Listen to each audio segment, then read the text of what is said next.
Welcome to the round 17 review for Supercoach 2021. It's George from Fantasy Take TV. This week we scored 2,582 and we're ranked 1,345, so went up a bit in the ranks. And you might be thinking, George, did you get a time machine? It's not 2021. Well, it is, because if you're watching Jack Steele, hell, there's no way we're in 2023 and I was watching that Jack Steele performance.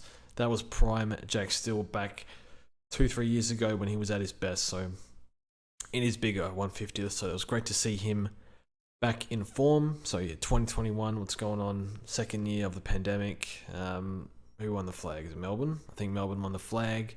My hairline was slightly better. Hats are a permanent fixture now, but hopefully we'll sort that one out. But regardless, yeah, it's good to see Jack Steele back. A few fake players I've been calling fake premiums. Some did okay, some did poorly. A pod that we had was supposed to be a really good pod. Butters did not fire, which is bad, because if he does bad, then we probably do bad. So hopefully a better one coming up for him. And yeah, I think they got Carlton. Their midfield's doing pretty well this week, I think. So we'll see how that goes. But I guess the goal, with given the tools that we have at the moment, or where we are at, 2 trades left, and we have healthy rookies, but covering Dunkley with Weddle is okay, but you don't know what you're going to get from a rookie. You got, some people would have used Marich at 40 for covering Dunkley, Seamus Mitchell 55, Matthew Johnson, who I looped fortunately, what he spit out a 30, so you don't know what you're going to get. You could get a 90, you could get a 30, so it is pretty unreliable cover, which I don't like, and why I would love a 23rd player, which we can make happen, but we just go to 0 trades. So something we'll think about this week. But yeah, won't make this too long because not really much to discuss. Our podcast has been a bit shorter now, and nearing the end of the season. And yeah, good luck to those that are going for top 100 or a tracksuit or even first. So I think we got 3 in the top 6 in the Discord. First looks like it's going to be pretty hard to catch though, but good luck to those. And I think poor Lock in our Discord, he's went Lloyd over Ryan. That might have, a few weeks ago, that might cost him first or second. So it's just it's one of those things where you just over punish. You think that this play's going to average maybe 100 to 110 or something like that. Maybe if it goes badly, you lose 20 points a week instead of losing 200-300 points or something. So pretty rough. But yeah, I think the Ryan pick here, he went 168 this week. Certainly didn't give that pick enough respect and been punished for it. So didn't really think too hard about the Ryan. Just chose to ignore it, and he's gone nuts. He went 140. What did he go last week? Something modest, and then this week 170. So yeah, he's been competition winner. So almost he would have been D1, I think if it was last year with his current average. So yeah, pretty bad, annoying miss. We can't actually get him. I'll show you some trade scenarios after if we want to use our last 2. But anyway, we'll go to the defenders. So who did we captain? We VC'd Bont, and then we greeted with Neil, got 19 points. So all adds up. It was just hard to pass on Neil. Usually a 123 you take 9 times out of 10, but Neil against West Coast, Dunkley not playing at the Gabba, perfect conditions, it's pretty hard to pass up. So take a 142, missed a goal as well, so maybe could have been a 150. So it's all good. We got Nick Dacos 139. I think he's the best player in the league. Sometimes I just do top 5 leagues to myself, or I write out a tweet and I just don't hit send, and I'll have Dacos around 4th or 5th, but he might be number 1. Yeah, in the midfield now. He's against the Dogs mids to dominate them in the 3rd quarter. Kick goals, he's I can't believe it. He's second year player doing this 130 average in the midfield. That's oh my god, that's incredible. So I think he'll challenge Gary Ablett as, in my opinion, the best modern day player. But yeah, he's unbelievable. Stuart 124. I did not watch this game, so it's whatever. He gets it done every week. Sinclair 96, that's all good. Who they play? Played Melbourne. Watching the Saints play, every time they kicked backwards or played slow, they just like turned it over or didn't get anywhere. But then when they tried to get in quick, it just got intercepted by May. So Gold Coast this week, no real defenders of note. Maybe like a Ballard goes nuts or something against the Saints. But yeah, they're no Max King. They're in a bit of strife now they just can't kick a big enough score, probably. Their forwards are just like, what are they, all teenagers, basically. So, pretty tough at the Saints, but I like what Ross Lyon has done with them. Day 107, so he was injured in the fourth quarter, I believe. He was holding his shoulder, and they just stuck him out full forward. So, I don't think it was an injury report. I didn't check, but didn't hear anything. So, hopefully he's all good. Now, Harry Himmelberg. We'll get to Weddle, actually. Weddle was 75, a very good cover. He's a good player. Takes the game on a bit of intercepting abilities, good in the air, confident.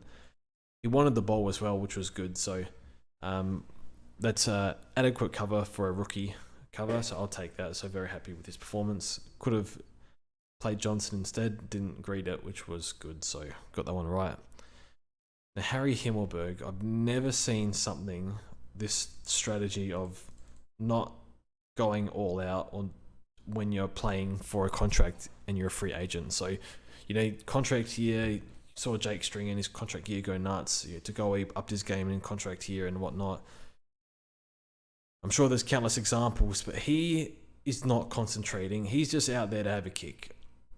It's at the point, he had 15 clangers on the weekend, but like, how can you not do everything perfectly, like preparation, concentration, diet, whatever. Do absolutely everything you can to be the absolute, maximize your next contract.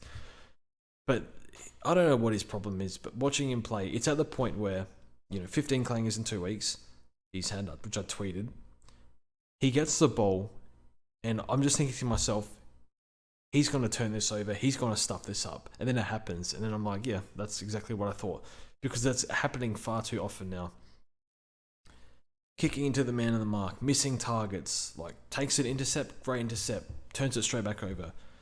Had a few good tackles actually. He's a good tackler, but one was high, a bit unlucky. But this is like watching him play. You want to pull whatever hair I have out left. Basically, he's so frustrating. And you see a 90 score here, which is fine. Like he should have. The difference between Kinnear and Himmelberg should have been 80 points at least, but it was only a 30-point difference, so he's shocking. He's in terrible form, and like they are moving. Like Keith goes down at halftime. They've got all their players back. Whitfield coming. Perriman's still back there. Taylor and Buckley intercepting as well. They've got all their players down. They've got all their players back. They've sent Keith forward. They've sent Haynes to the wing. Keith goes down, and you're thinking, well, team balance here, it's a pretty simple fix. You throw Himmelberg forward. They're too scared to put him in the forward line in case they like stuff up his next contract or whatever. He must not want to play forward. So, they just refuse to put him in the forward line, whatever happens. So if you can weather that, then he'll probably just, unless Riccardi and Hogan like clash heads or something, like it feels like he's never going to go forward, but you never know. He's in shocking form though, so get it together, please. Midfield, Bont 123, very good. Merritt's, he's unbelievable. And I think all early this year, I put a priority on getting Merritt in because I watched him so close last year and didn't own him. And I just thought, like, he will not have a bad game. He's a bit like Petrarca, like, just no bad games at all. Like, what's his worst? Like 105, 110 in the past 2 months, basically. So I think his worst score was the week I got him, they played him half forward for some stupid reason. So apart from that, yeah, he's just unbelievable. Tough matchup at Goomba Stadium, but yeah, he's unreal. Neil against West Coast is pretty free. Laird, very good. Dawson, good. Still not as... There's some good inside 50 kicks, but still missing a few that expected hit. I did not watch Freo. They're terrible, but Andy 107. Andy had a down game last week, but like he's been so good for us. What's his 5 round? Oh, it's only 106 because he had that down one, but Regardless, I think when we got him, he gave us like 2 130s or something. So no, he's fine. So I've been happy with that pickup. Tom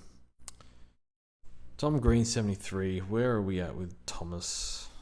5 round 9. Yeah, that's whatever. He can bounce back hopefully. Steele 140. Incredible. So very happy with Steele, and it just looked like he was playing, hunting the ball, going hard for his tackles, just led by example, never gave up. I don't think he did much in the second quarter, like it's scoring wise, but he was still trying really hard. So he's got it in him. It's just, is it body? Is it like what's the issue? 3 round of 107. Well, that's much better. So it looked like this was a pick where we were going to lose points every week, and it still might be, but we'll take that. English Marshall, fine. That's the ideal combination still, I think. How'd Darcy go? I think he had a big one.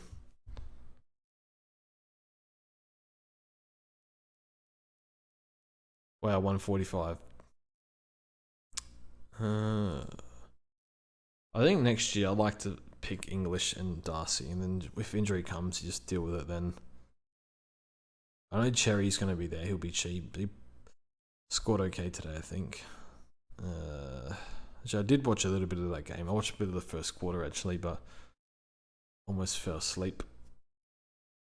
What am I looking for here? What's his average? 106. So his price will be not too bad. You can probably do 120 if everything goes right. Maybe he moves clubs. Forward line, Gordon's 110 on a wing is pretty crazy. Toronto down game, it's whatever. Rosie 95, it's alright. Butters need more from this. What has he given us? 109 and 81. That's is that 95 average?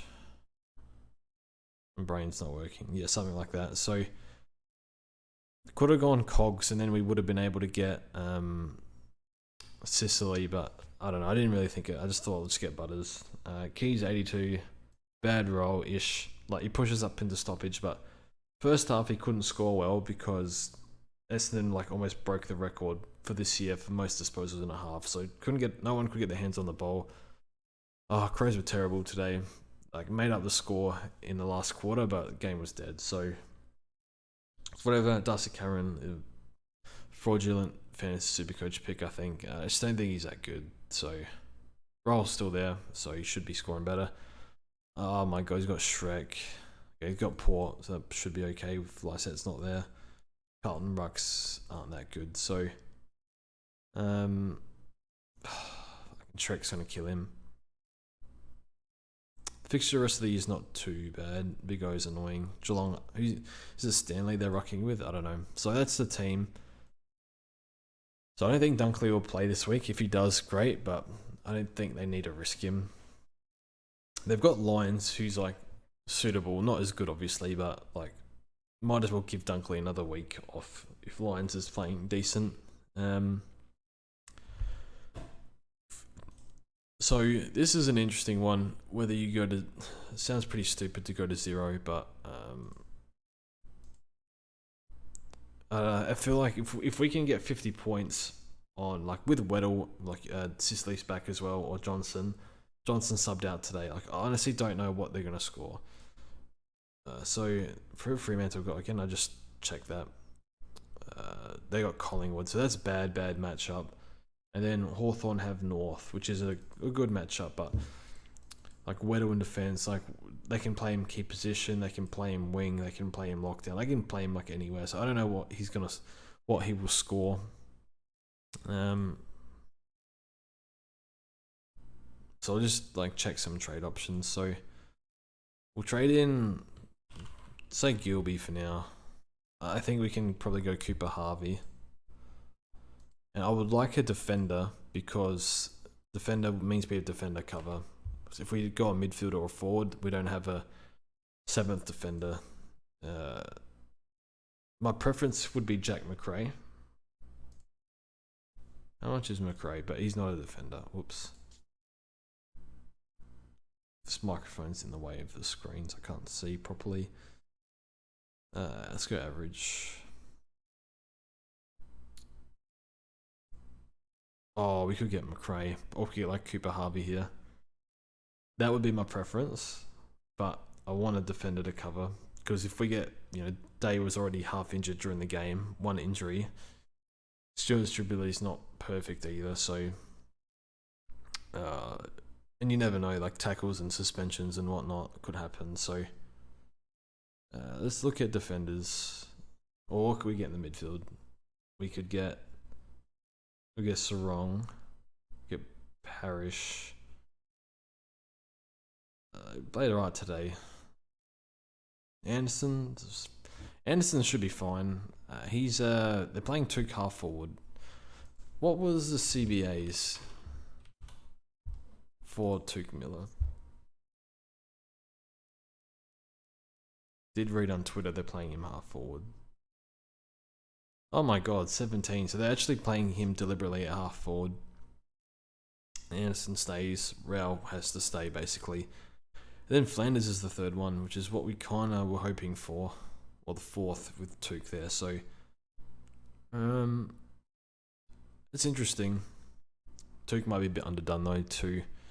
LDU just had so many issues this year. He looks good though. Can score no problem.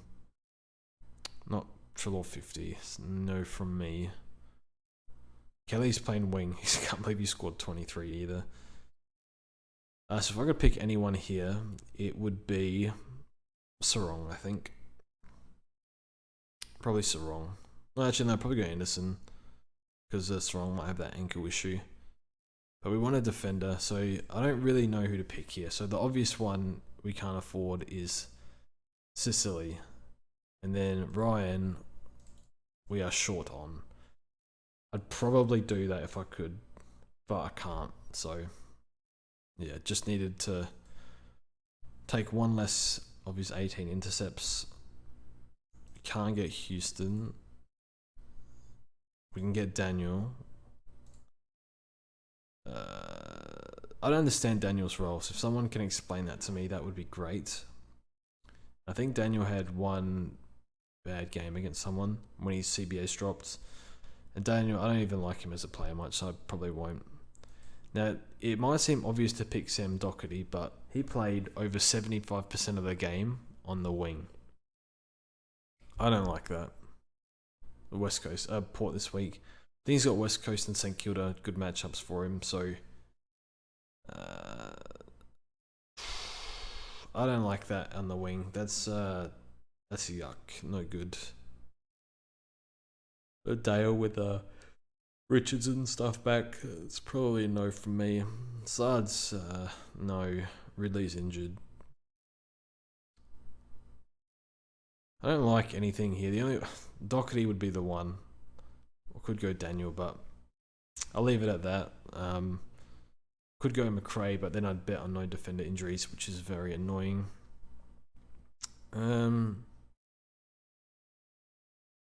Yeah, anyway. Or we could put oh no, never mind. We can't put Himmelberg forward. We definitely need a defender. So alright, captains. Bont and SCG. Maybe we can VC Bont. Neil, we could VC. Dacos MCG is a VC, so we'll do that. What's Bont's record at CG? 100 last time. Probably skip that one short turnaround. Merritt, Goomba, probably skip that. I think Dawson at home, I don't mind. Actually, Dawson has been pretty unreliable for SC as a captain, better for DT. Stewart, probably okay.